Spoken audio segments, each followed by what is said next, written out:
Viewers, welcome to my channel Shri ji coaching classes. आज हम आपको समांतर श्रेणी का 5 मिनट का क्विक रिवीजन देंगे। समांतर श्रेणी का प्रथम पद ए तथा डी होता है सारवंतर, तो इसका एन पद होता है a n a plus n minus one into d, और अंतिम पद दिया हो तो l a plus n minus one into d होता है। अंत से एन पद दिया हो तो l minus n minus d होता है। अगर पदों की संख्या 3 है तो ए में से ए डी घटा देना, डी जोड़ देना। ए माइनस डी ये 4 पद होते हैं, और 5 पद के लिए डी 2d और टी का डिफरेंस होता है। अगर समांतर श्रेणी के n पदों का योगफल दिया हो तो एस एन बराबर n by two a plus n minus one into d होता है, और अंतिम पद दिया हो तो ए प्लस ए एन भी लगा सकते हैं, ये वाला फॉर्मूला। और ए एन बराबर हमारा s n minus n minus one होता है।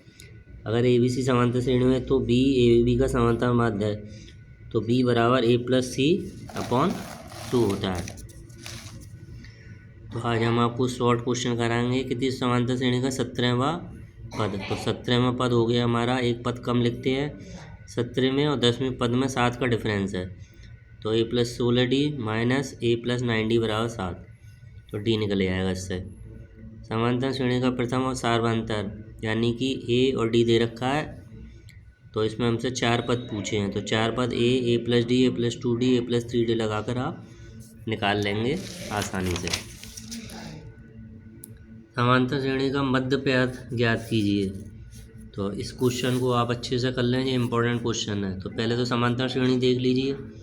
तो इसमें 2 से 16 अंतिम पद है, a plus n minus one into d से पहले हमने एन निकाल ली। तो श्रेणी का मध्य पद निकालने के लिए एन प्लस 1/2 कर देते हैं, तो ये 16वां पद हुआ। फिर हम 16वां पद निकाल लेंगे, तो ये हमारा मध्य पद होता है। समांतर श्रेणी 3, 8, 13, 18 का कौन सा पद 78 है? तो कौन सा पद एन पद 78 है? तो 78 हमारा लास्ट पद है। ए हमें पता ही है, डी हमें पता ही है, इससे हम एन पता निकाल लेंगे।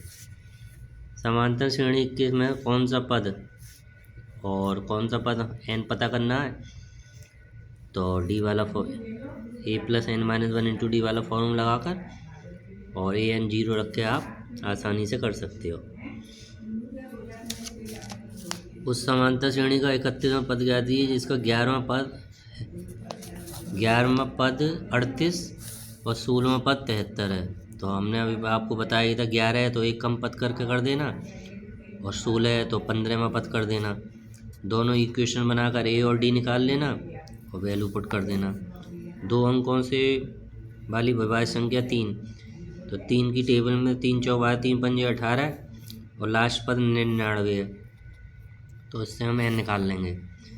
समांतर श्रेणी का चौथा पद 0 है, तो A4 हमारा एक कम करके 0 है, ए बराबर माइनस 3d, और 11वां पद 10d है, तो इसमें हम वैल्यू रखकर आसानी से निकाल सकते हैं। के किस मान के लिए? तो इसमें हमें कुछ नहीं करना है, सेकंड में से फर्स्ट और थर्ड में से सेकंड घटाकर के की वैल्यू फाइंड कर लेंगे। 2 और 100 के बीच सम विषम पूर्ण जो 3 से विभाज्य हैं, 3 से विभाजित होने वाली सारी संख्या लिख लेना, और प्रथम पद n 3 तथा सारवंतर d 6। तो इसको आप आसानी से ए एन बराबर 99, अब इस योगफल n/2 ए प्लस एन निकाल लेंगे।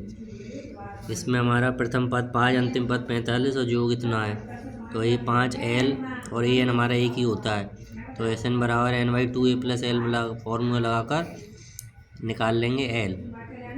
फिर एल वाला फॉर्मूला लगाकर डी निकाल लेंगे। और 636 योगफल के लिए कितने पद हैं? तो पहले तो एस एन बराबर फॉर्मूला लगाकर इससे हम इक्वेशन बनकर हमारी स्प्लिटिंग मेथड से हम इसको कर लेंगे। 1 से 100 तक की सभी प्राकृत संख्याओं का योग, तो 1 2 3 लास्ट में 100 हैं, तो डी हमारा 1 होगा, एन हमारा 100 है, और फॉर्मूला लगा के इसको हम आसानी से कर सकते हैं। ये हमारे कुछ क्वेश्चन और हैं, थोड़े इम्पोर्टेंट हैं, इनको और आप देख लेना।